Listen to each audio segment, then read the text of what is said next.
Welcome to the Financial Planner Life podcast, and I'm Sam Oakes. And today I'm joined by Tom Hegarty of M&G Wealth, and we're going to be talking about their brand new Wealth Academy, attracting new financial planners to the profession, because that's what we are all about. And today we're doing it face-to-face in London, in some beautiful offices in the city. And I'm really pleased today to introduce Tom to you. Tom, thanks for joining me today on the podcast. How are you? Very good, thanks. Good to meet you in person as well, Sam. I know, absolutely. We've been speaking on the telephone a lot. Yeah. Obviously, we've been doing some work with you on the Academy.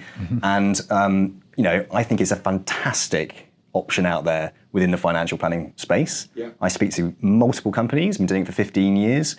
And it's one of the academies that I truly believe is solving a problem. And we will get onto that. And the proof is in the pudding, because we've got a fair few people that we've put in contact with you that are very happy with the process, and most importantly have signed up on the dotted line and joining the Academy. So today is all about finding out what the Academy is about and who is it suitable for, and really what the process of it, what's the journey like for somebody coming into the profession without any experience to end up being a financial advisor and the timescales attached to it. So Tom, let's crack off with just, who are you? Tell us a little bit about yourself. Well, I'm Tom Hegarty. I'm Partnership Director for M&G Wealth Advice. I've got around 25 years experience with working in the financial advice sector specifically. I was originally started out as a financial advisor back in the late 90s. And then I moved into working in provider world, working for a few product providers. And then working with businesses that support financial advisors and help them run their businesses. So I've always operated with financial advisors. More recently, I've been a lot more involved in bringing new people into the sector, and I'm sure we'll come on to it, but there is definitely a huge opportunity, very exciting opportunity for people to join the profession, which is obviously a great career and I'm a big fan of. So safe to say you've got a really good understanding of how a financial planning business operates. I'd like to think so, You've probably seen the good, the bad, the ugly. Yeah. And that experience has drawn you in to be a part of the Academy to ensure that the Academy is matching up to really what's been letting down the profession over the years, is how to attract the next generation of talent. Yeah, and I mean, I've had experience in running an academy previously, actually on the apprenticeship side, in government apprenticeships. And very much involved in those sorts of things. So understand what the skills are, what the competencies are, what the attributes are for somebody to become a successful advisor. So hopefully, that would bring those skills, that bit of experience and skill to the M&G Wealth Advice Academy and how we've created that. Beautiful, great stuff. Could you just tell us a little bit about M&G Wealth? Who are they? How do they start? What's it all about? So, well, M&G PLC is a global savings and investment business. M&G Wealth is the wealth management part of that business, and M&G Wealth Advice is a subset of M&G Wealth. And that is really about the financial planning part of the business. We have a few different models within M&G Wealth Advice, and that actually, by the way, formally has kind of grown or evolved out of the old Prudential Assurance financial advice, traditional advisor, people know of Man from the Pru and that sort of thing over the years. So there's 170 years of heritage and experience there as well. Fantastic. So backed by a massive company, Prudential's a huge name. I think a lot of the next generation might not know who the Man from the Pru is. No. I do. Yeah. We used to do a lot of work with Prudential actually, so I know quite in a bit of detail about their financial planning side. Yeah. So the Academy then, okay, first off, why is there, do you think, a need for a good quality academy within the financial planning profession? Why is it there? Good question. I mean, the number of financial advisors in the UK has dropped over the last few decades. I won't go into the reasons for that, but there are lots of reasons. But we are now at a point where the number of financial advisors is actually a fraction of what it was, 20, 30, 40 years ago. So what the problem that creates is access to advice, and consumers need access to advice. There are lots of situations around tax planning and pension planning and investment savings for customers who need help with their finances, managing their finances. So I guess the challenge now is that because of the fewer number of financial advisors, and actually each financial advisor can only have the capacity to look after a certain number of clients, maybe, I don't know, 200 clients, 150 clients, it means that, it's very difficult for customers to find financial advice. So the solution to that, there's a few solutions. One of them is to grow the number of advisors that practice in the sector. Another one is to make technology improvements, to make efficiencies, so each advisor can look after more clients than they currently look after. And there's possibly another few mechanisms around those things as well. So a bit of a combination of technology and financial advice, while technology obviously is improving quite massively at the moment as well. So the way the academy is there, quite simply to bring in new financial advisors. What I didn't mention actually there as well is that there is an aging demographic within the advice population. Depending on which reports you look at, it's probably somewhere in the mid-50s, age-wise. So you can imagine over the next maybe 10 years, there's going to be an outflux of advisors leaving and retiring from the profession. So we need to replenish the numbers.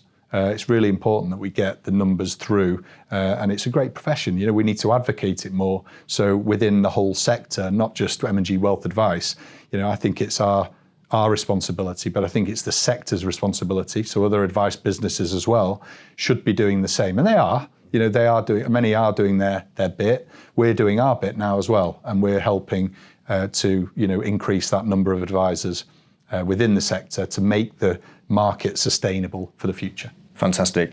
And obviously there's a big thing happening with the great transition of wealth, isn't there? There's a great transfer of wealth happening over the next, 5 to 10 years. There's going to be a huge amount of people out there with more wealth than they've ever had. Yeah. Distinct lack of financial advisors actually being able to give the advice. Yeah. Therefore, there is a huge opportunity. And what I say to anybody when they're thinking about becoming a financial advisor, they're like, well, why should I be a financial advisor if there's less financial advisors there are now than there were years ago? Yeah. Well, as you rightfully explained, there's been lots of changes that have happened that have diminished the advisor numbers. But it does leave this huge opportunity to come on into a profession where you can work the way that you want to work, but you add value not only in the sense of making money for people through their investments and securing their future and protecting their lives, but there is this whole well-being side of becoming a financial planner as well. The impact that you have as an advisor in the well-being of the clients that you're looking after, because we all know that money causes stress, doesn't it? That's right, yeah. No, it's a really good point. I mean, it's, we know that, in businesses where the number of employees take off a number of sick days and things, we know that the evidence of that points back to sometimes stress situations. A lot of it's related to financial concerns.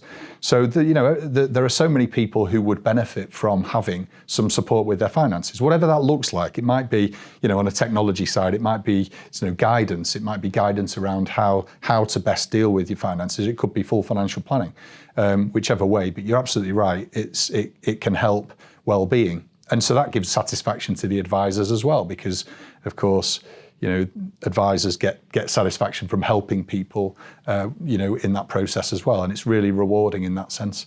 Absolutely. You mentioned as well intergenerational wealth, the transfer of wealth. It's a huge amount going on at the moment, rather than me quoting sort of figures, but the amount of wealth that's moving now from the older generations down to the next generation, and even the third generation down, is huge. So it's really important now within financial planning that we take all of that into consideration, not just deal with an individual client, an individual person, but actually work out what's going to happen with the next stages in various eventualities in that client's life cycle, and making sure that the inheritance is handed down to the right people at the right time in the right way.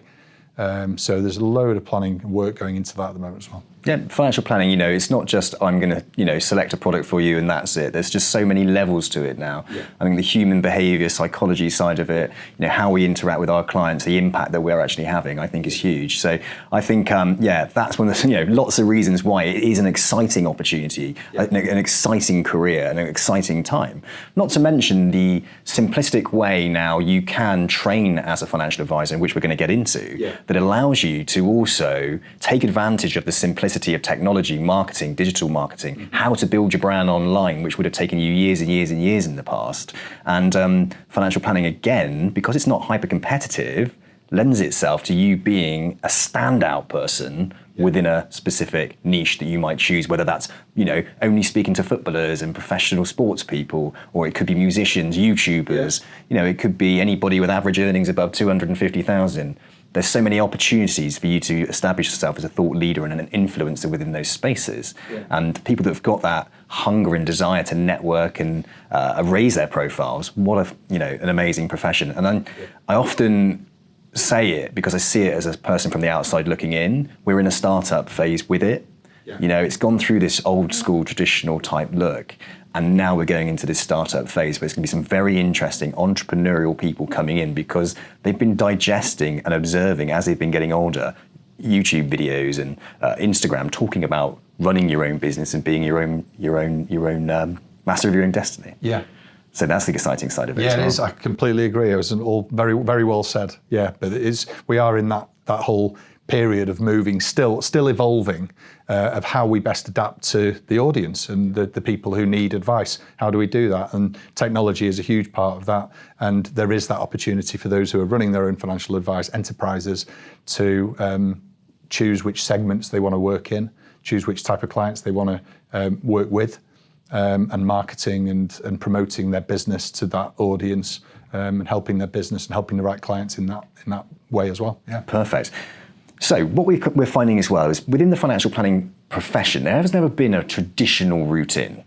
If you look at accountancy firms, solicitors, you could go to university, have that idea in your head that you're going to become a financial, you're going to become an accountant and a solicitor, and there's graduate schemes and there's entry levels, and it's all marked out and mapped out beautifully. Financial planning is so kind of new in the sense, especially pre-RDR, that there isn't really this kind of specific route that takes you from being a grad all the way to becoming a financial advisor. It's starting to come in. Yeah.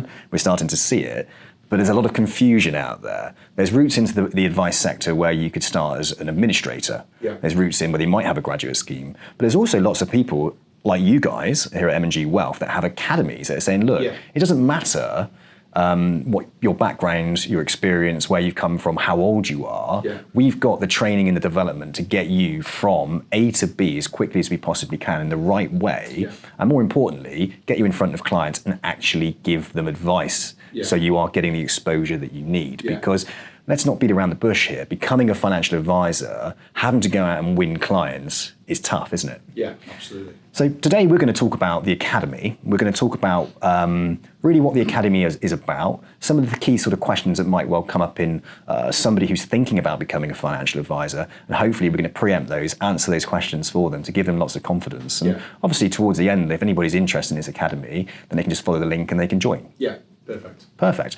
Right, okay, so let's just make things very, very clear here. This Academy is open for people that want to become financial advisors, not administrators or power planners. Not at the moment, no. Financial advisors specifically at the moment, yeah. So I think what we've created, and just going back to what we talked about earlier, is we've taken all of the different mechanisms of how people would join the profession of a financial advisor in the past, and we've created what I think is the most flexible and effective way of doing that, which I'm sure we'll come on to in terms of how that works.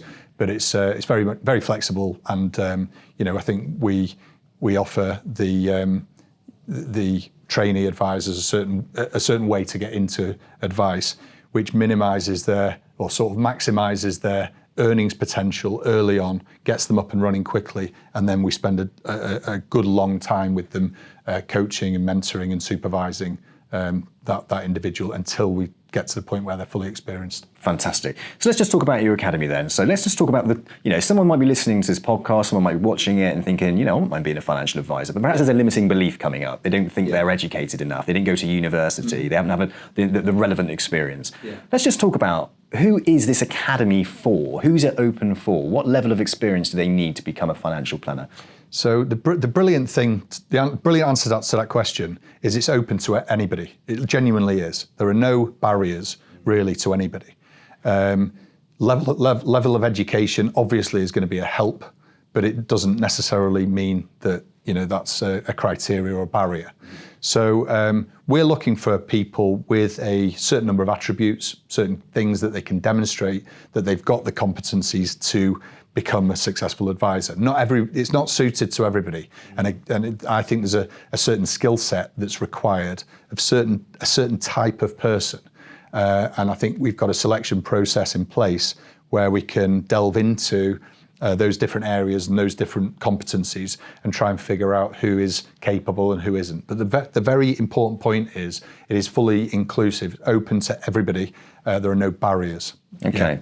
So essentially, if someone's watching this today and they're thinking they want to become a financial planner, they can go through an interview process with you guys. They're not going to be turned away for any reason whatsoever. No, I mean, I can go into the selection process if you want, which what we ask for initially actually is a video, a 5-minute video to answer a number of questions. Why is this of interest to you? What skills do you think you've got to become a financial advisor? And we ask them a certain number of questions that they would answer in a video, so we can see what they're about, what they look like, and how they come across, because that's important as a financial planner. Obviously, the interpersonal skills that are required. And then, of course, we think we would then proceed into an interview with that individual where we would try and uncover, what those competencies are and try and talk around those and draw those out of the candidate. And then we would do a personality profile and followed by a role play as well, which again is quite important of how that individual comes across and how they interact with a client, in this case a role play client, but yeah, the same type of concept applies. Although there's a massive demand for new financial planners within the profession, let's not beat around the bush here either. Let's be honest, not everybody can become a financial planner. Perhaps some people just are not suited to that route into the profession. And that's why there are lots of other areas that they can go into. Perhaps somebody's more focused into research, they might look into power planning, administration, compliance. Now you're looking at marketing, digital marketing, lots of other areas. So if anybody's like applying to it and they're thinking, and what I love about your selection process as well, it does go into like personality. And I guess you guys are also going to feed back to people if they have been unsuccessful as to why they've been unsuccessful. So it's a great opportunity for someone to gauge like, okay, well that's good. I'll take that feedback on board and I might look at some other areas of financial planning. Just because right now, financial planning, being an advisor at this point in my life isn't for me, something else might well be. And then it might drive them towards that new entry point, which I like that as well. Fantastic. Lots of academies are out there. There's a few out there that are standout, obviously. And what I want to kind of get from you is, why do you feel like your academy is different? Why do you think, because I think it stands out, but I want you to tell me, why do you think it stands out currently, right now? So I think one of the biggest challenges, well, there's two major challenges with becoming a financial advisor. The first one is the time that it takes to become fully qualified and competent in the role. And of course, during that period, the earnings potential is lower than somebody who is fully experienced, obviously, really. And then the second real challenge is if somebody wanted to create and run their own advice business or their own advice enterprise within another business, they've got to build their own client base. And again, that's a real challenge. And so I think we're dealing with both of those challenges in the M&G Wealth Advice Academy. So the first one of those is we're trying to minimize the amount of what I call downtime, or time where you're just studying and you've not got any ability to actually earn. We're minimizing that right down.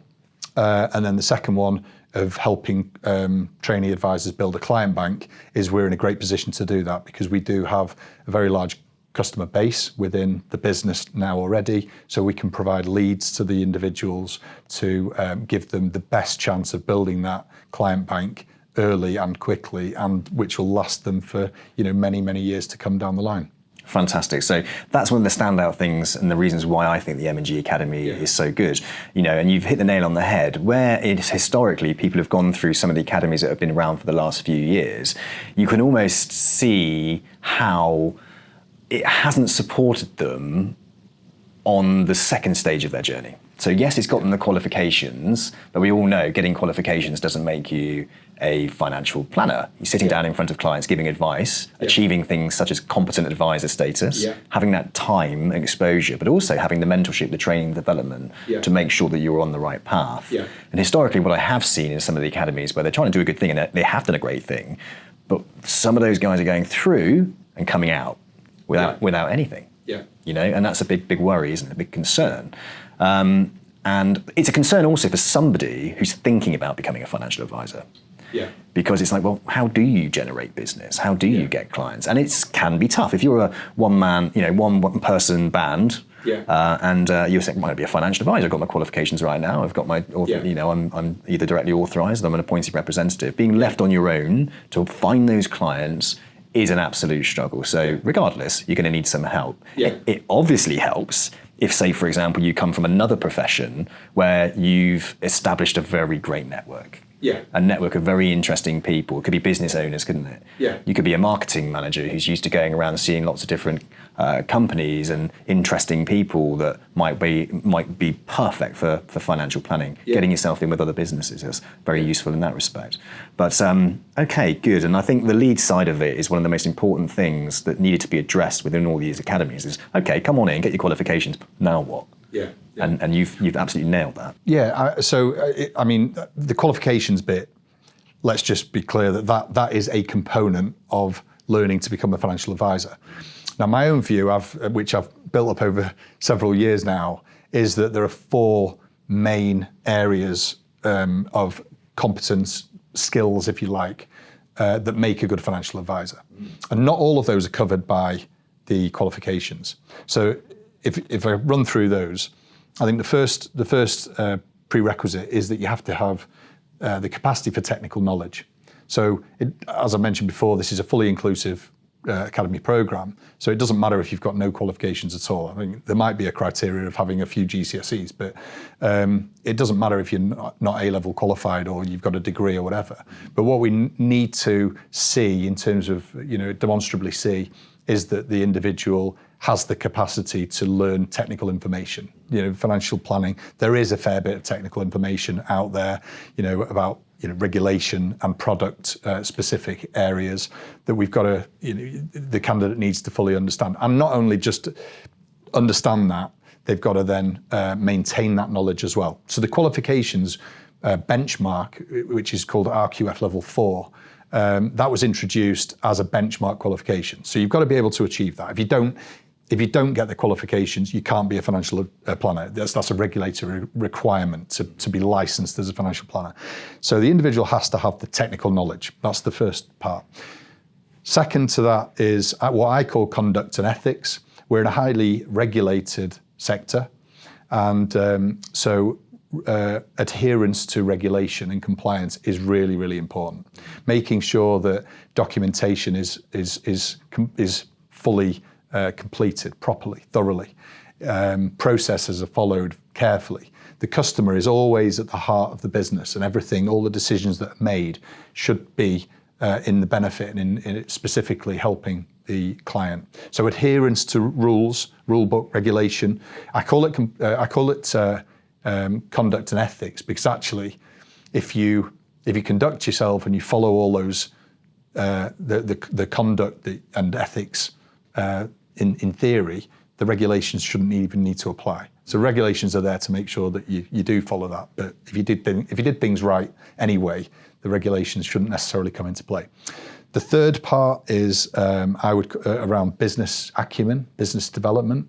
So advice businesses have to stay around for a long period of time for the benefit of their clients. It's no good if you are not very good at running a business and you go bankrupt after a few years. It's no good to you or your clients. So business acumen and business development, we talked about before, maybe following a certain type of client or having a certain specialism, that might be a business development opportunity. When things change, for example, within regulation or within new policy from the government, there might be certain avenues to pursue in that as well. So it's important to have that business acumen. And then the fourth area, which is probably the most important and probably the most forgotten about, is you've got to have interpersonal skills, right? Talking about money is a very taboo subject, and actually having conversations with clients about what they earn and what money they've got, what savings, what's important to them, why is it important to them, what do they want to achieve, how important are their kids to their relationship, how important is this, so we've got as financial advisors to uncover what those needs, what those aspirations are, what the objectives are of the client. You've got to be able to listen carefully, question, probe, question, draw that information out with as much empathy as possible and understanding and good relationship skills. And then you've got to have brilliant communication. You've got to be able to communicate in written format, verbal format, disseminate quite complex areas, complex concepts to clients in a very easy, understandable way so that they clearly understand what they're doing. So just to recap on that, technical knowledge, conduct and ethics, business development, business acumen, and interpersonal skills. They're the really key competencies that are needed to become a financial planner, and they're not all covered by qualifications alone. Beautifully articulated. Very well done. I think it's the first time someone's actually given me a full breakdown of exactly what's required, so thank you very much. That will come in very beneficial to anybody listening to this without a shadow of a doubt. Tom, what about, okay, we've got the academy, fantastic. You know it works. We've got people going through it, okay?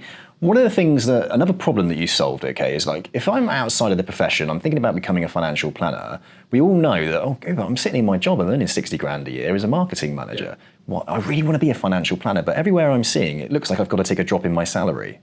I've got to take a drop in my salary to even do my qualifications. Yeah. So if I join a firm in their trainee program, they're expecting me to go in on £25,000.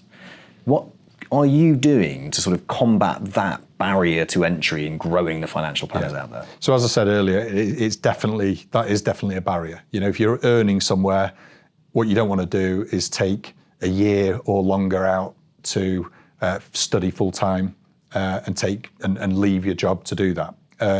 So being fully aware of that challenge, what we've created within M&G Wealth Advice is that the qualifications can be done on a part-time basis. So you stay in your job, whatever that job is that you're currently doing, and you carry on earning what you're currently earning. And what we expect from the candidates who we take onto the academy would be that they study for their qualifications in their spare time. So in evenings and weekends, yes, it's demanding. We're looking at around 7 hours a week of additional workload of learning, and we provide a weekly set of assignments, so that it's very clear what the learning program is. But achieving those qualifications while you're still employed means that there is no drop in earnings. You can then stay in your job all the way through to the point where you receive your qualification certificate, which again is, that is a criteria to be a financial advisor. You have to have that qualification. So if we get that qualification done while you're still working in a job and not dropping earnings, that's a great way to get in. I think it's fantastic. I think it gives people comfort in knowing that they can pay their bills. They're used to a certain lifestyle, aren't they? Yeah.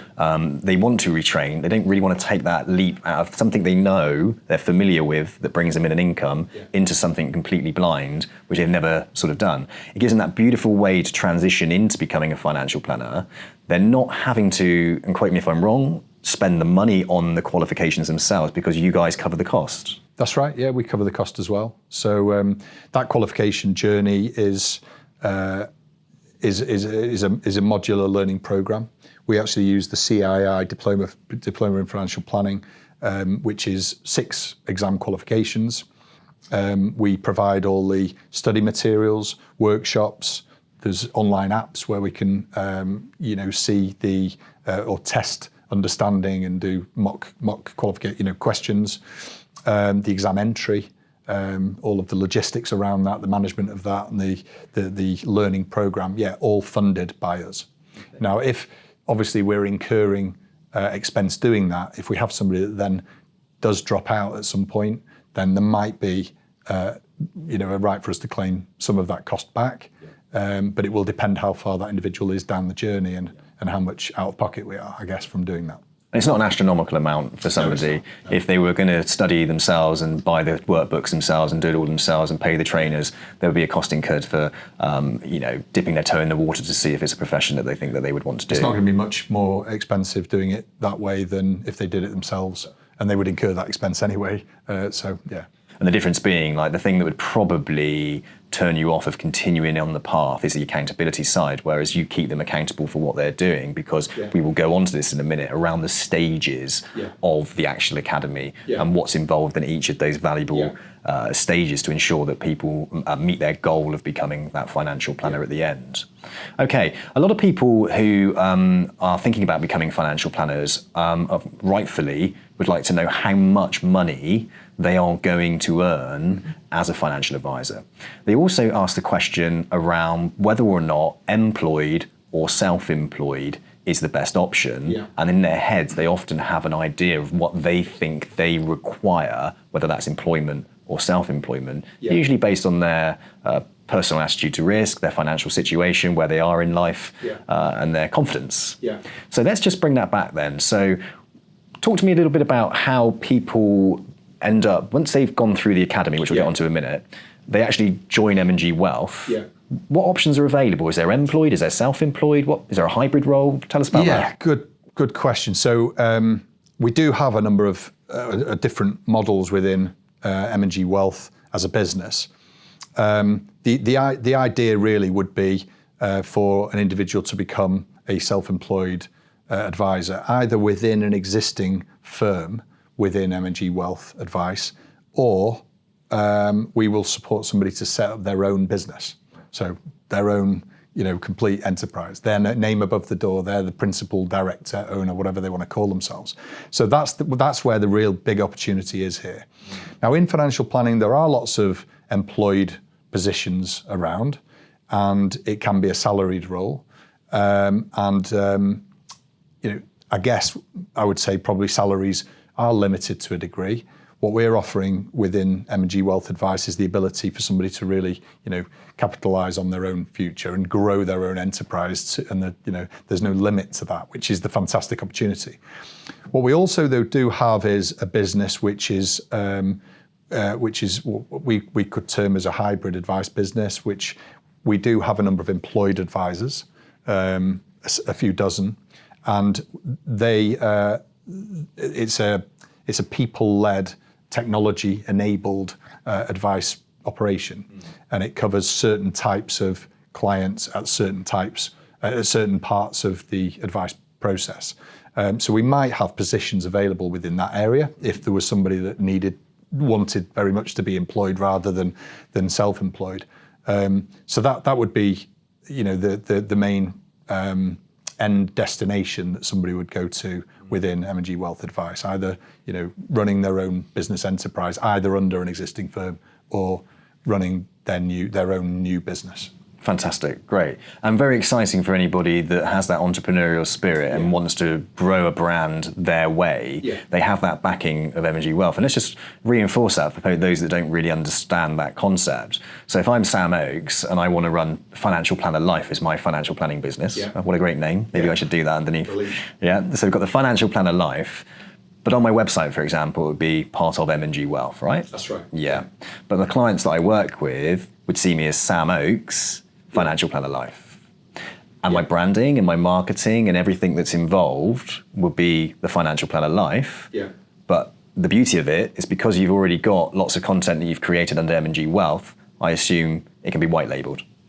Yeah, so in that example, your business cards, your letterheads, and your website would all be your own brand, which would say a partner of M&G Wealth Advice.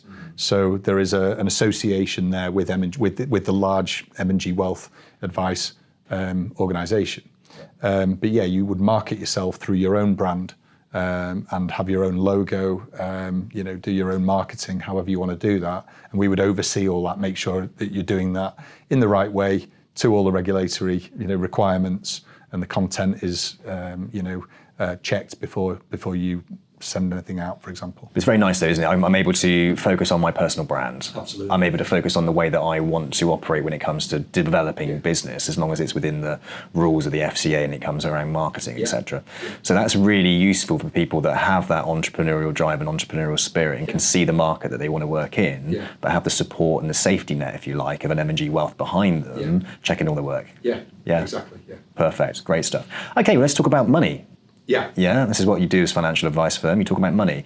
But people that are getting into a new career want to know how much they can earn. Yeah. That's very, very important. Yeah, they want to pay the bills. And I think transparency and clarity around that is something that often lacks in a role where it can often be based on performance or building a client base. So let's talk realistically, okay? If someone was to come over to M&G Wealth and start their career as a financial planner, what would they earn in year 1, year 2, year 3? So we've made I'd say pretty conservative estimates, because we don't want to overpromise and underdeliver. It does come down to the individual, but we would say somebody that we would take through the academy should be earning 25k year 1, probably 50k plus year 2, and then 75k plus year 3 and beyond. And that can carry on increasing, depending on how well that individual does. They have the ability to grow their business. They could recruit, back office staff, administrators, power planners, other advisors to work in their business as well, and they could grow, to their heart's content. And that could obviously increase the fees that they generate. I think it's really refreshing to hear the figures that you've actually quoted. More often than not, people can be misled. I liken it very much to like recruitment. You put an advert out, earn £100,000 in your first year, and people get brought into that, and it's absolute garbage. It's absolute rubbish.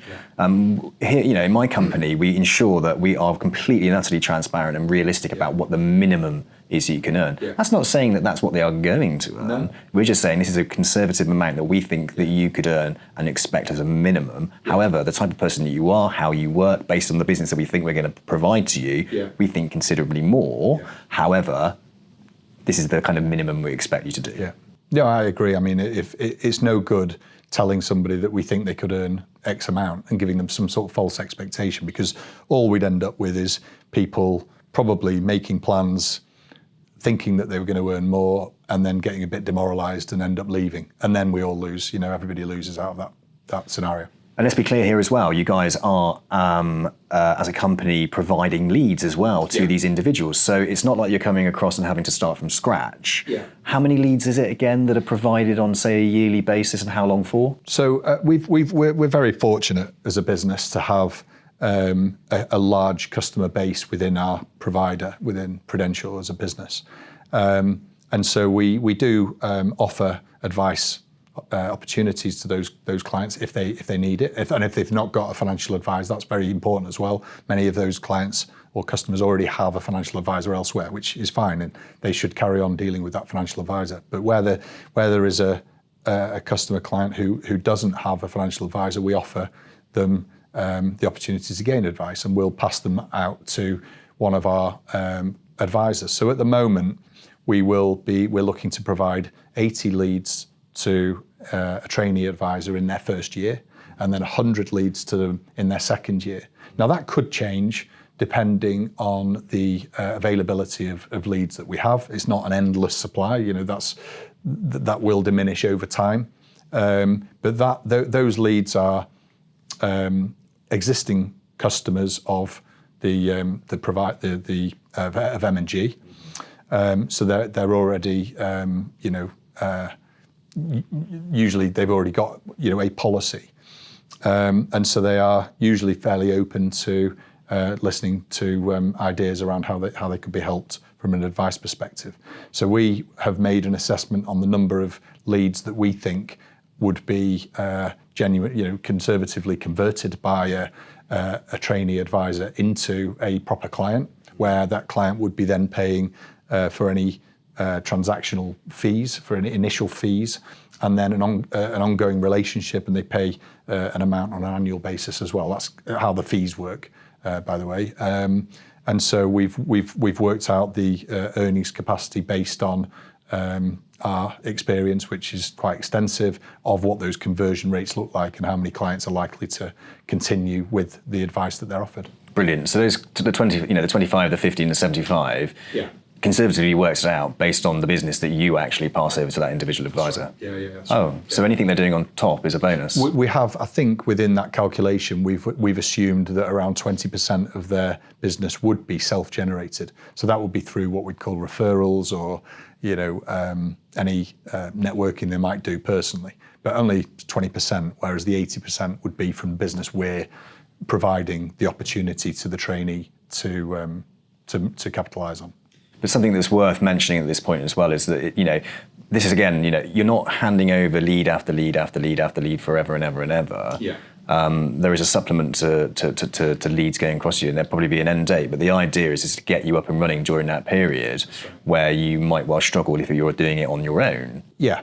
You probably would struggle. It's very difficult, to actually concentrate on becoming a good advisor and at the same time feeling a bit more under pressure because you're trying to self-generate your own business through, networking and marketing and various mechanisms that we talked about. If we're providing those opportunities for you, it helps the individual really, really focus on becoming a better advisor and getting up and running and competent much quicker. Fantastic. Yeah.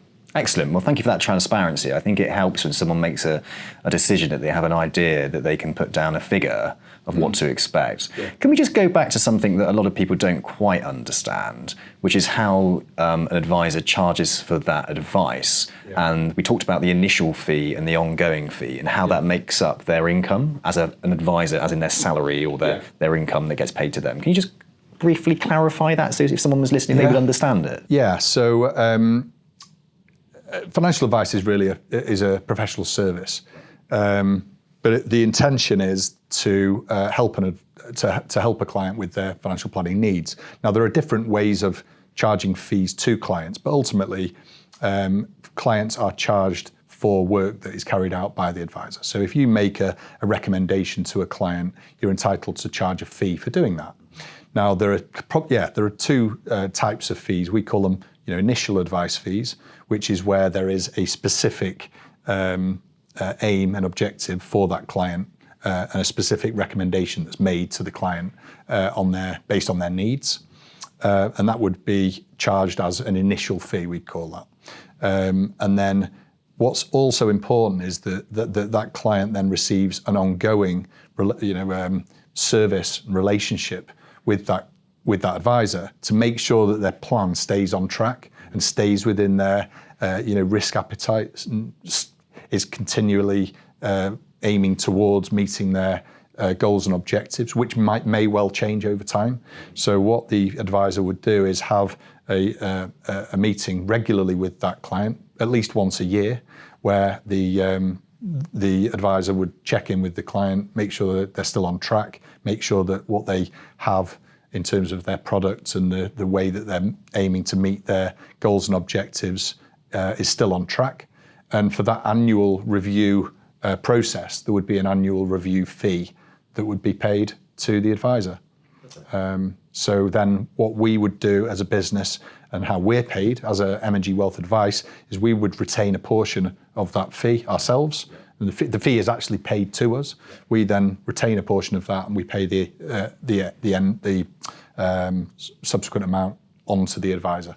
And then we pay them on a monthly basis. At the moment, we accumulate all their fees onto a ledger and then pay them at the end of the month. Perfect, great stuff. Just to clarify, so again, if someone's listening, the retention amount that you keep there at M&G Wealth is for the service you provide, compliance, putting the lights on, offices like this, all that kind of stuff. Yeah, absolutely. Yeah, spot on, great stuff. Excellent, that's really useful, and I think often it kind of gets lost in the advertisement of a career within financial planning because so many people don't understand how it is they actually get paid. Yeah. So that's really useful. Thank you for that, Tom. So, okay, right, brilliant. This sounds amazing, right? We've got the academy, fantastic. Now I'm sitting there thinking, now I'm fired up for this. I'd like to join the academy. How long do you think it would take for somebody to go through the academy? So we've got a number of stages. So let me go through the stages. So the first part, let's call stage one, is the qualification journey, right? So that would, as I've mentioned earlier, that would be done on a part-time basis while somebody is currently working in their current job, whatever that is, without having to give up their job. So they do it on a part-time basis. Now that would take a maximum of, we say a maximum of 15 months. And that's to follow the recommended study time from the CII over for each of the modules that they would complete, which is called RO1 through to RO6. And that's the recommended time of 7 hours a week. So it's a reasonably intense journey to do as a part-time course. You couldn't probably do it much quicker if you did it full-time. So if you actually gave up your job completely and did this program, I wouldn't have thought you can do it much quicker. But we do have the ability for those who are really ambitious to actually do what's called an unsupported journey, so they could do it quite a little bit quicker. But let's say stage 1 is 15 months, all the way from the start, all the way till receiving your certificate to passing RO6. So that's 15 months, yeah. At that point, we would then ask the trainee advisor to leave their employment and commit to us, M&G Wealth Advice, on a full-time basis. And we'd then take them into stage 2. Now, stage 2 is a financial planning foundation program. So where I talked about all the skills that are required, much of which isn't included within the qualifications themselves, we take them through all those other aspects. So that's all the interpersonal skills, the business development bits, the how to run compliant client meetings, how to document things, all those aspects. And that is a full-time program, which takes a month. So during that period, there is no ability to earn that month period. Right. Okay. Stage 3 is subsequent to stage 2, obviously, but it's about understanding our policies and processes. So there are certain ways we do things within M&G Wealth Advice. We have certain advice policies, we have certain processes, we have certain systems, IT systems, and so it's going through all of those and making sure that the trainee advisor understands their infrastructure of how they run their business. Yep.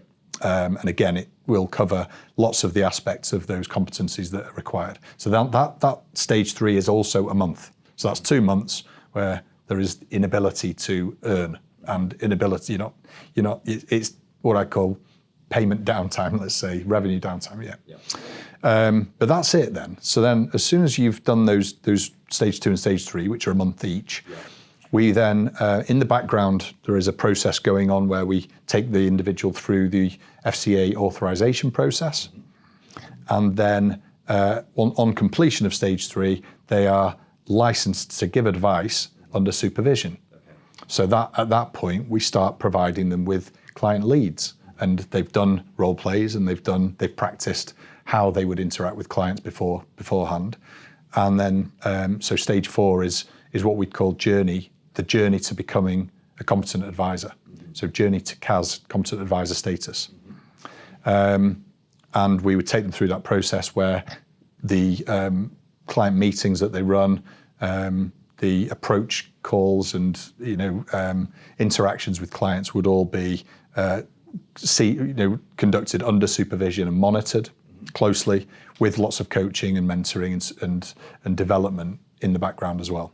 Now, the journey to CAS, we think, would be around 12 months.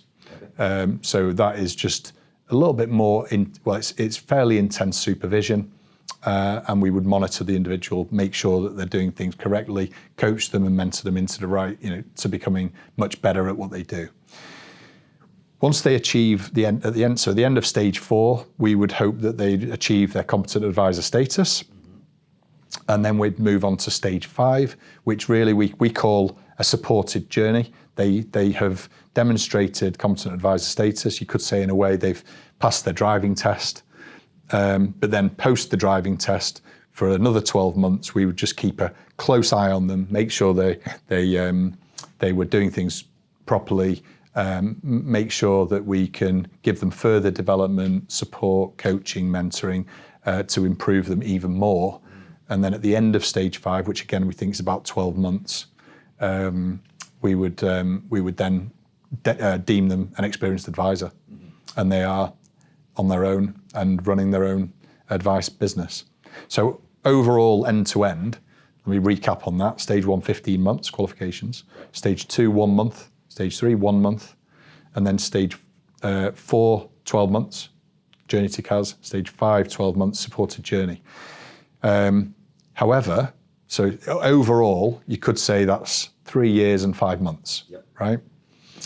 But 15 months of that is done while you're on a part-time basis, which is the qualifications. So you can cut that down to 2 years and 2 months. And then 2 years of that, you are actually giving advice. You're seeing clients, giving advice, and you're earning. You're actually doing the job, but it's just under supervision. So you could really cut that down to, it's only 2 months of intense learning where you're not actually doing the job and you're not working. Yeah, you're not earning. So, take from that whatever the time frame is. But the overall journey to becoming, really an experienced advisor is that 3.5 years, really. And hitting the level of earnings that you've projected for somebody, does that take into consideration the time you spend on the qualification side?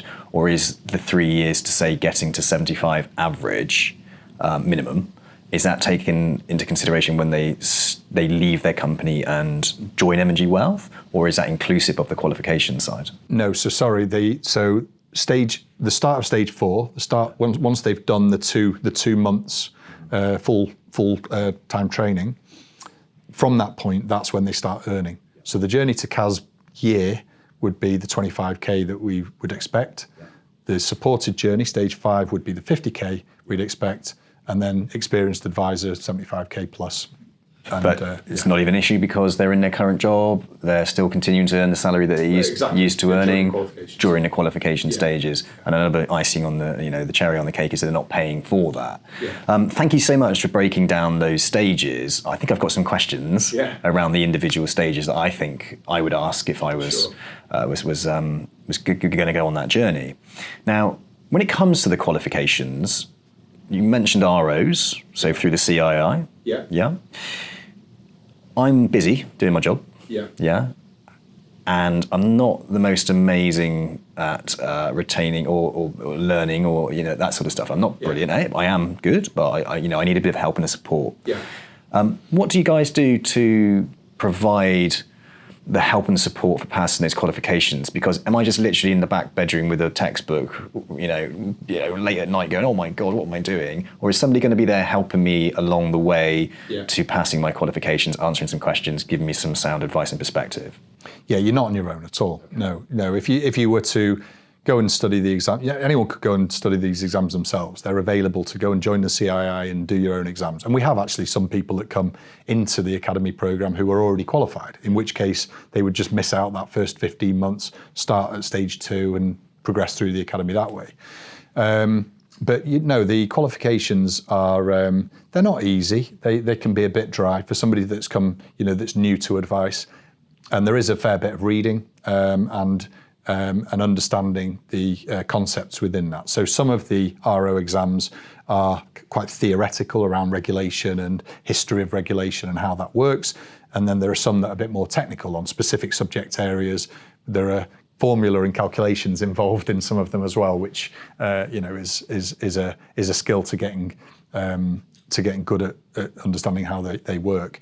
So we need to provide guidance and coaching and mentoring again and additional support around training and getting the qualifications. We provide a weekly program. So each week we'll say, your task for this week is to complete this number of chapters of the CII book of whichever exam, and then we have conference calls where we answer any questions that the candidates might have, something that they're not quite getting the concept, and we'll try and refresh them on that. And then I think generally for each of the exams, we have 2 workshops. It's all done remotely, this, by the way, it's all virtual. So we provide workshops online where it's almost a full day where we can take the individual through the whole syllabus of that qualification so that they're really ready and geared up to then and do some mock tests as well, to then go and maximise their chances of passing the exam. Might be putting you on the spot here, but do you know what your pass rate is? It's higher than the pass rate of doing it directly. Is it? Yeah, but we to be honest, we've only been running the academy since September 2021, so it's not even a year yet.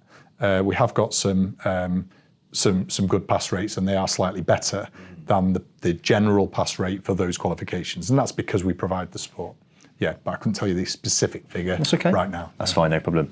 Now, we move then on to stage 2, which is around, so I've done my qualifications, I passed them, right? I've got my, yes, I'm level 4 qualified, right? Now I want to join M&G Wealth, and there's that 2-month period where I'm not going to earn any money, right? Unless I'm on a hybrid role or something like that, right? Okay, but the majority of people that probably will go through this will be expecting to probably run their own businesses. Let's put that out there.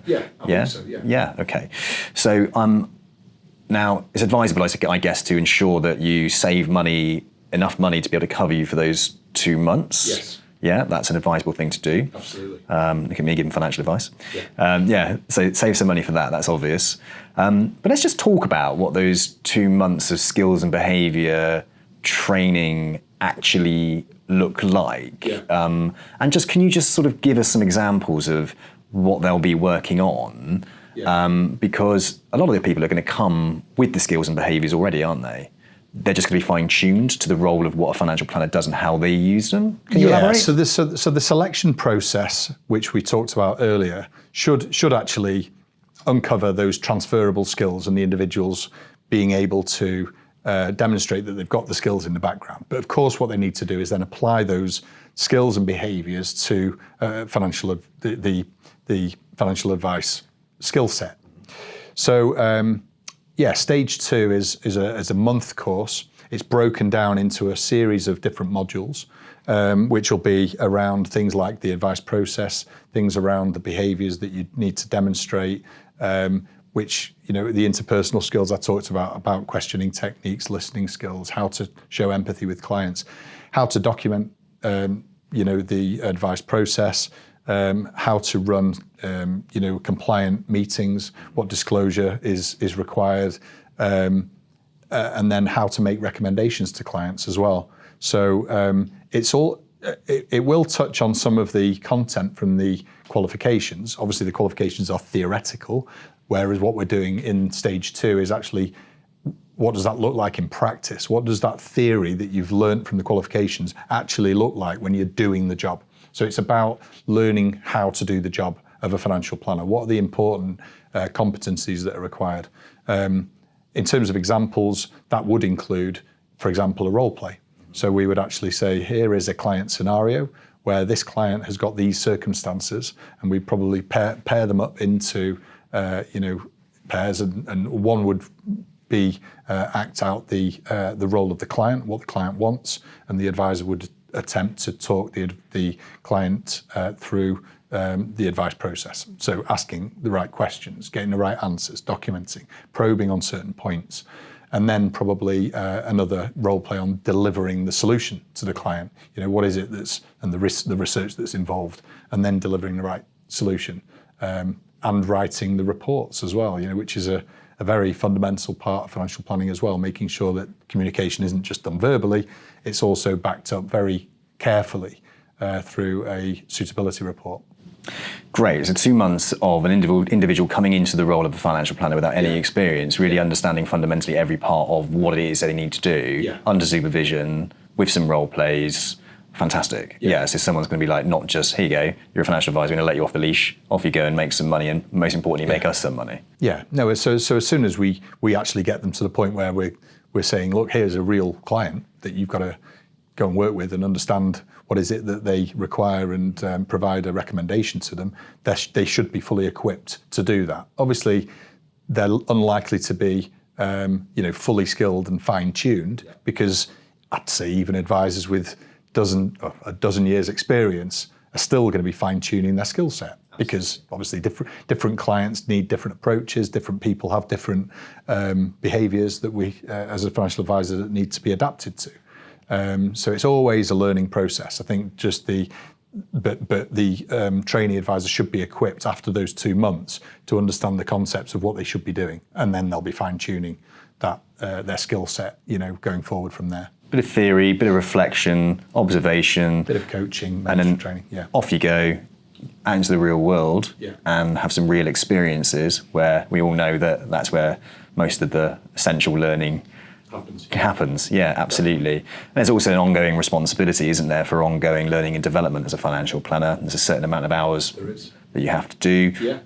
But outside of that also is and we're seeing so much more of it now with financial planners, are getting that external training from coaches, etc., about how to work with clients, how to open them up, how to build relationships with them that get them to share their stories, which strengthens relationships. Yeah, so the ongoing knowledge is really important actually as well. So as I mentioned earlier, financial advisors have got to get that benchmark qualification. But of course, legislation changes, regulation changes, the economy changes. So advisors have to be equipped and understand on an ongoing basis all of those changes. So tax changes every year. The Chancellor will make changes to personal tax rates and tax bands. So an individual has to know those changes. So we also have a program which will make sure that those advisors maintain and keep their knowledge, up to speed each year. So they have to do 35 hours as a minimum of continued professional development, of which 21 hours needs to be what's called structured learning. So it'll be seminars and meetings and or online modules where there's clear learning outcomes. So yeah, it's really important for financial advisors to always remember that you're never going to be perfect. It's always a learning journey, whether that's technical learning or, as you said, Sam, it'll be around brushing up those interpersonal skills and, how to work, and get better outcomes from clients and improve the client experience and improve client outcomes. So that's what it's all about. And it's a continual journey. All advisors should be, brushing up on those skills indefinitely. Yeah, absolutely. So let's just demystify one thing that comes up a lot and confuses people who want to become financial planners, and that's CAS status. Yeah. So that's stage 4 with you guys, isn't it? Competent advisor status. Yeah. You've expressed there that competent advisor status can take 12 months, yeah, and that during that period you are actually still giving financial advice and you are still generating income, yeah, and growing your business essentially. Yeah. Could you simplify, and for someone who might not have any understanding of what competent advisor status is, why it's there, yeah, and what it is? So if we didn't have it, I guess, and we gave clients to a trainee advisor without any supervision, there could be a concern that the outcomes aren't quite met properly. The advisor might say things that they shouldn't. They might document things that they shouldn't have done and said, and breach regulatory requirements. At the same time, they might not brush up on their skills. They might not realise what they're doing wrong, what they could improve. So that's why we have a supervisor there, and we have the supervisor or coach will basically stay close to that advisor, to the trainee advisor, monitor what they're doing. They'll actually attend the client meetings with the trainee advisor and observe them and make a notes on specific parts of that meeting that they have. So have they disclosed their status properly? Have they talked to the client about what fees they charge and why? Have they gone through all the questions that they should do within the fact-finding stage of understanding a client? Have they done that properly and thoroughly? And if they haven't, they would make sure that they get that, they'd make sure that they would learn and develop from that. And the client would also be informed that there might have been something missed, which we have to go back to the client and make sure that they understand something that's missing. So that process takes time. Everybody has to go through it. It is like learning to drive, for example, and fine-tuning and getting better at it to the point where actually we get to the point where we say, actually, you know what you're doing now.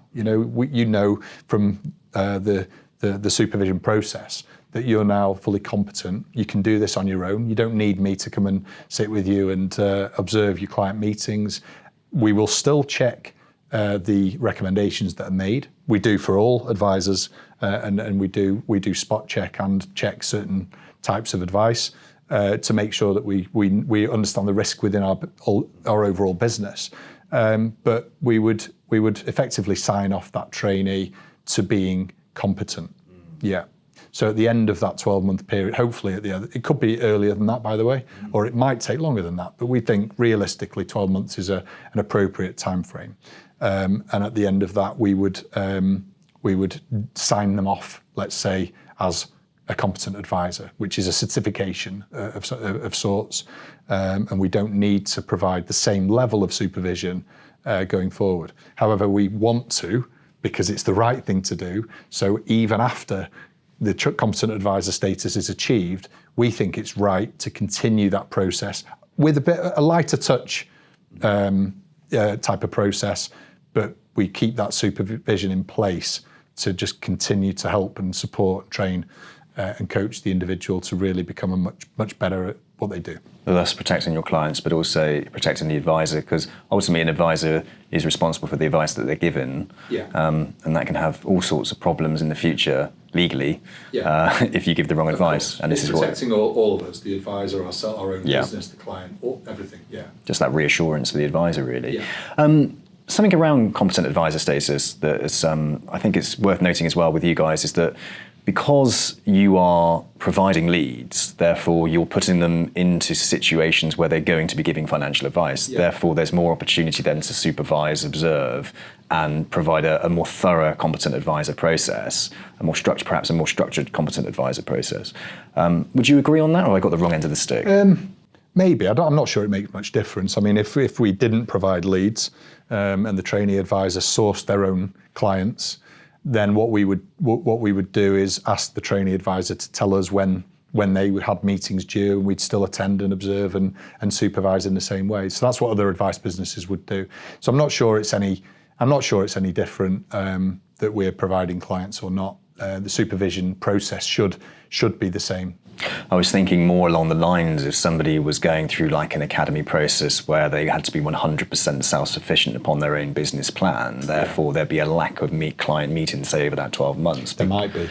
So then less opportunity to observe. Sure, and that's why we can be fairly realistic with the competent advisor status period, because we need to make sure we observe a certain number of first meetings with a client, and a number of what we call presentation meetings, second meetings, and other things. So we have a certain number that we need to do. So if somebody was running their own business and self-generating all their business, those client meetings might be less common, less frequent. So it might take longer. We can't predict the future, but I think, working in recruitment for the last 14 years and having my own business as well, clearly defining a process of career development or a career framework or where you're going and trying to attach a realistic timescale to things, I think it's just hugely important. And to be that transparent, I think is great that you've thought about it, you've looked at it, and you've estimated correctly, so someone can look at it and go, right, okay, it's going to take me that long to get from A to B. Hugely, hugely important, because, especially on my podcast and talking to people, timescales are thrown around left, right, and centre. I've got somebody coming on the podcast who's passed their qualifications in 6 months, therefore they think, someone listens to that and thinks, I can be an advisor in 6 months. And it's just totally unrealistic. So thank you for breaking that down. And I think one of the things I would reinforce to anybody listening to this is a clear structure, and there are other clear structures out there, but this is clearly defined, and and that's what you want when you're taking that step into being a financial planner, or even if you start out as an administrator, moving on up the ranks up to a planner within a firm, is ask for a clearly defined career progression chart. Because it's going to make your life a million times easier and take the guesswork out of it. Okay, great. So a little bit of a careers advice there from me. This was a careers-based podcast as well, isn't it? Right. Okay, good. Pretty much summed up everything that I wanted to know about the M&G Wealth Academy. Now, let's bring me back into the play in this mythical financial planner that I am. I've gone through your academy, 3 years down the line. I've minimum earned 75,000. I've seen loads of clients. I've got my competent advisor status. I'm no longer supervised, but you're still giving me some support. Fast forward the years, I've gone greyer and greyer, and I'm thinking about my own personal exit out of the profession, or even thinking a little bit before that, that I'm looking to maybe grow my business, employ some people. So let's look at that. What do you do to support me and my business? A, to grow it, but B, to perhaps exit out of the profession. And what does an exit look like? Really good question. So I think, if we visualise you going through the academy, flying through, no doubt, Sam, and doing everything first time. So yeah, you'd be up and running. You would still always have a supervisor, by the way. So all financial advisors will be supervised in some way. It's just the level of intensity of that supervision, depending on your experience. And obviously, pre-CAS, that is more intense than post-CAS. So you'll still be supervised. What we would want to do is support you to grow your business and how you want it to. You might not want to grow your business. You might want to stay as just Sam running his own business and doing everything yourself. But of course, your talent will be seeing clients and spending time with clients and doing their needs. Your talent might not be doing all the back office administration and research and documentation and reports, all those other things.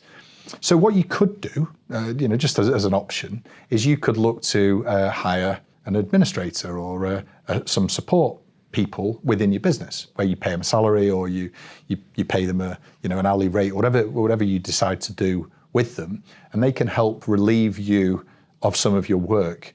Now, what that would mean is you probably could increase the capacity you have to deal with more clients. So you could grow your business.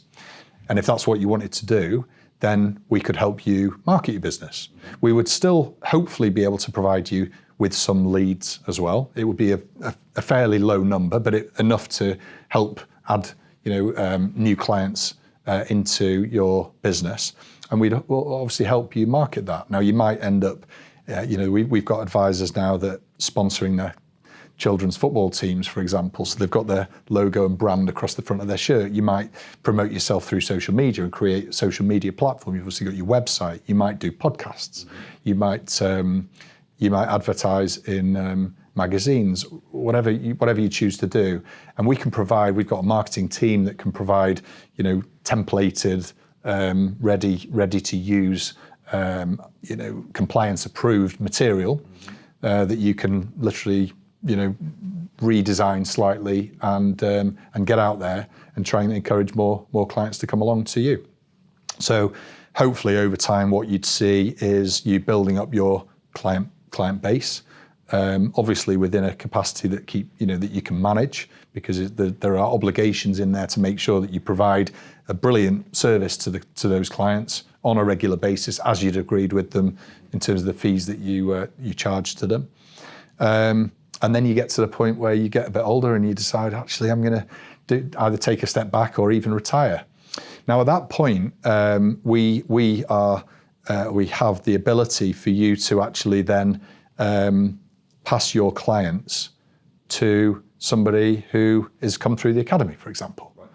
So, in fact, we didn't mention that the other way around, but the other option would be that for somebody that's coming through the academy, and a quick way for them to grow their client bank is to find somebody who's retiring. We can help them do that, and then effectively pass those clients on from the retiring advisor to a young and aspiring advisor who might be or has the capacity to take those clients on.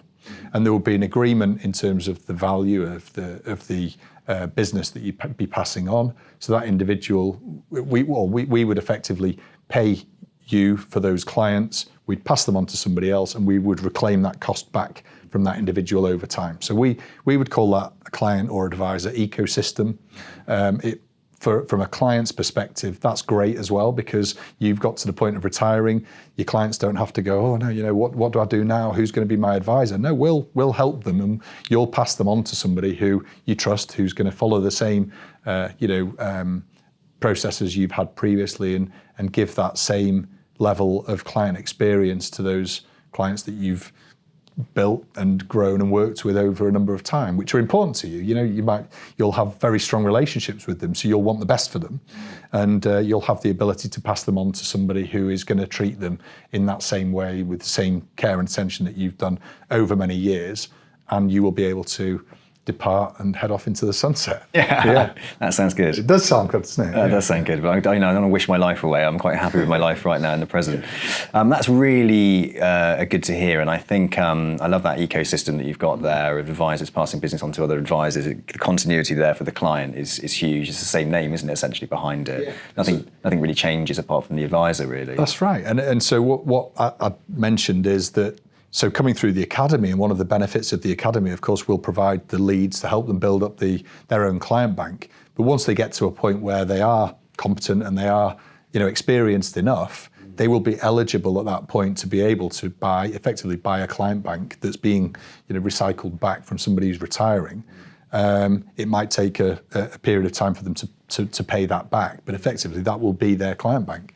So it could be that somebody coming through the academy, during that 3.5 year period, at 3 years or 3.5 years, could inherit then a substantial client bank and have a fully blown, business that they then operate and run and they are in control of. Yeah, it's a brilliant opportunity. So, like an acquisition, it's a an internal acquisition, if you like, and it's a great way for me to grow my business. I've got people within the business that are already thinking about where the placement of clients that are perhaps underneath an advisor who's looking to retire. You can manage the exits, you can manage my exit, you can make it nice and easy and smooth. I set up a Gunner & Co, which is an acquisition business a while back in the IFA world, and it's tricky. Yeah. Advisors do have this deep relationship with their clients, and they don't want to just pass it over to the top seller. Some do, top buyer, sorry. Yeah. Some do, some don't. And I think having that in place is just a lovely way to leave the profession in a way that makes you feel like you're doing right by your clients, correct? Yeah. That's just a really nice thing to do. Yeah. Loving the idea also as well of helping me grow my business. Yeah. So, the fact that you were able to introduce new clients to me, even as early as me coming through the academy stage, I think there's something else here as well. I'm an ambitious chap. I like to grow a business and I want employees. Let's not forget that I can use the academy as my academy, essentially, like an outsourced academy, to bring people through perhaps. And you might say, look, John's coming through the academy, Debbie's coming through the academy. They want to be self-employed perhaps, but they don't want to run their own business. Yeah. Can they plug into your business? And is there an opportunity there for me as well to benefit from the academy and the people coming through to help me grow my business, my AR practice? Yeah, absolutely. So, there is a challenge out there for the financial advisors running their own businesses out in the advice market, advice sector. And, there is a challenge for small businesses to grow and bring in other advisors and other people into their businesses. Financial advisors don't necessarily make great, managers and trainers that, their expertise is giving advice to clients. It's not training other people on how to do it. Some might be great at it, but some might struggle. So what we can certainly do for our appointed reps, our advisor businesses, is give them that facility. So if one of our existing advice firms comes to me and says, look, I want to recruit, I want to grow, I've got this person that is great candidate, we'll take them through the selection process for the academy, and if they're successful, we'll do the training for them. Of course, we'd expect the principal of that AR of the firm to help mentor and coach and help give them some advice and guidance on how to move forward and how to progress. Of course, you'd expect them to do that because they're experienced advisors themselves. But in terms of the actual coaching and training and the qualifications and the supervision, we'll do all that for them. So we can absolutely help any advice firms that are part of the M&G Wealth Advice Network to really grow their business, which might be an opportunity for other advisors out there to come and join M&G Wealth Advice. If they're existing experienced advisors with their clients or whatever, they could come to M&G Wealth Advice. We can help them grow. We've got the sort of practice buyout scheme, the succession planning, allowing them to go and retire and recycle their clients back to somebody else within the business as well. So there is that other aspect there as well, academy aside. Fantastic. I want to finish on just really the M&G culture. So what is the culture of M&G? You've been here for quite some time. We're sitting in some beautiful offices in central London. The role itself that we're talking about here, going through the academy, it really opens itself up to flexible working. There's a big demand now, isn't there, for more females coming into the financial planning profession. What's the culture like here at M&G? We talked about inclusivity, we talked about diversity, and there is no discrimination from anybody coming through that academy focus.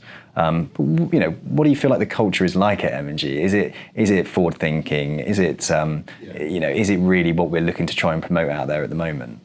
Yeah, very much so. I mean, M&G as a business has its own values and behaviours that they would like employees to adopt, and anybody associated with the business. So as an example, those values are they're very specifically care and integrity. And then there's other behaviours that the wider business would expect people to adopt. And they have a vision of the future as well. And it is very much about being inclusive and flexible and collaborative and caring and these various things. Within M&G Wealth Advice specifically, as our part of the business, we actually looked at what is the culture of our business. So we actually took a group of advisors and some of the staff that work within M&G Wealth Advice, and we sort of challenged them with coming up with what is our culture, what are the things that come from that, and we came out with a list of 10 key words, actually all that begin with the letter C. So it was things like caring and collaborative, commercial, good communication. I can't remember all of them, but that's the sort of thing. So we have got what we call the spirit of wealth advice. It is actually a kind of charter that we created based on the people that work within the business. So that's a really good indication of what that's all about.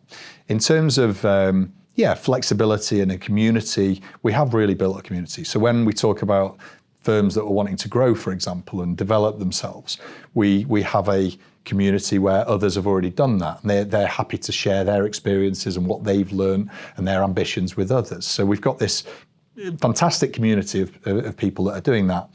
And when we talk about inclusivity, absolutely, just going off on a slightly side subject, I think the number of females in financial advice is lower than you would expect. I think across the industry it's about 16%, I've read recently.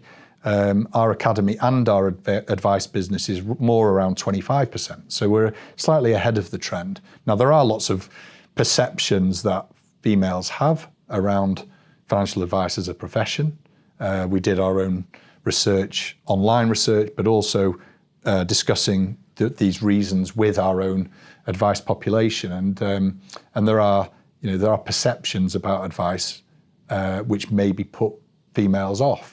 So what we're really, really trying to do is support some of our female business owners to really trailblaze and show what they're capable of. So when somebody does come to us, female, and thinks, it's not really for me because of whatever reasons, we can say, well, look, this is what these, other businesses have done, and there is no reason why you can't do that as well, and no barriers to it. So we would support anybody to join the business. We've got, obviously, we need to take them through the process of making sure that they are the right type of candidate for everyone's benefit, by the way. It's no good that we take people who we think aren't going to make it because they lose, we lose, everybody loses from it. We've got a really forward-thinking, innovative culture within M&G. It's a really exciting future ahead of us. Fantastic. Tom, sign me up, get the paperwork out, let's join up. But no, honestly, fantastic talking to you today. You've really gone into detail. I think anybody listening to this podcast, watching it on YouTube, is going to get a really great understanding, not just of what you guys do and how you do it, but really also the entry point, and I guess the standards also of what to expect when swapping one career for another, or embarking on it as a brand new career, say as a graduate. Yeah. Inclusivity, absolutely love that. It's open to absolutely everybody.